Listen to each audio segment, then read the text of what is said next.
اب کشتی ہے نا، کشتی سے پھٹے نے پوچھا، پھٹا آپ کو پتا ہے جو بڑا سا پھٹا ہوتا ہے، کشتی سے پھٹے نے پوچھا کہ اے کشتی، تجھ میں ایسی کیا خاصیت ہے کہ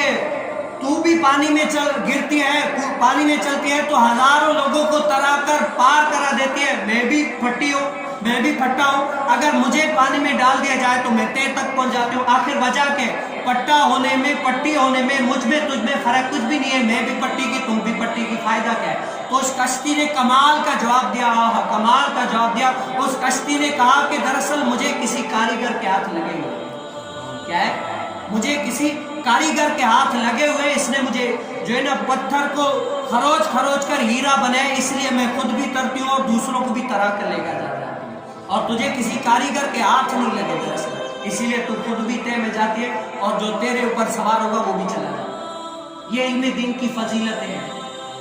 آج ہم نے سمجھا کہ علم دین ایسے ہی ہے، جو علم دین حاصل کر کے اس دنیا سے جاتا ہے، اللہ عز و جل اس کا بڑا مقام ہے،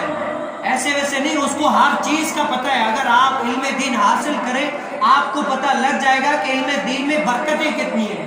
ایسی ایسی برکتیں، لوگ تڑپتے ہیں، صحابہ کرام ایک حدیث کے لیے سفر کر کے جاتے تھے، لیکن کیا ہم دیکھیں کہ ہم کتنا کرتے ہیں، ہم آگے اتنا سفر کر کے بھی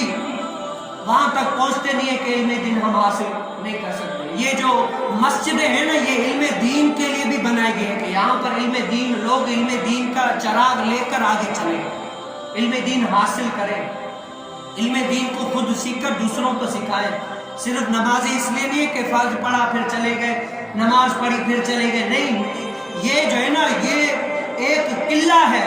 ایک قلعہ ہے، اسلام کا قلعہ ہے، وہاں سے علم دین کی شمع روشن ہوتی ہے، یہاں سے چراغ روشن ہے، ہر کوئی اپنے حصے کی روشنی لے کر آگے والوں کو روشن کرتا جاتا ہے، لیکن ہم نے اپنے ذہن کو جو ہے نا مقید کر لیا،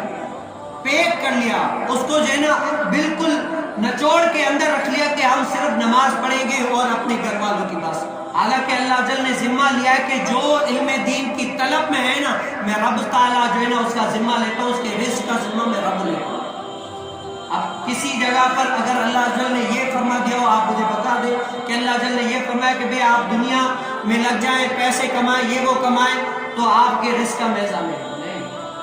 کہیں گے اللہ جل نے یہ نہیں فرمایا کہ رزق کا ضامن میں نہیں فرمایا، کیا فرمایا کہ اگر تم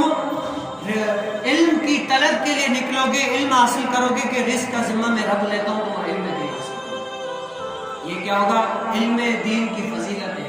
اللہ تعالیٰ کے اولیاء کے طفیل جو ہے